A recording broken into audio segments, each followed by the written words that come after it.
Welcome to a Foxy Tech Tips tutorial on turning Wi-Fi on and off on the Apple Watch Ultra 2. If you find this tutorial helpful, please consider subscribing to my channel and liking the video. Press the side button to open the control center. Then tap the Wi-Fi icon in the top right to turn Wi-Fi on and off. When the Wi-Fi icon is blue, Wi-Fi is turned on, and when it is black, Wi-Fi is switched off. You can also turn Wi-Fi on and off in the Settings app. To do this, tap the digital crown to open the app menu. Then tap the Settings cog to open Settings.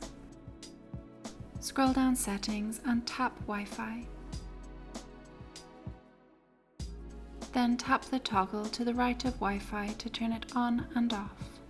When the toggle is green, Wi-Fi is turned on, and when grey, it is switched off. And that draws an end to this tutorial. Please like the video if you found it helpful and subscribe to Foxy Tech Tips for more Apple Watch Ultra tips and tricks.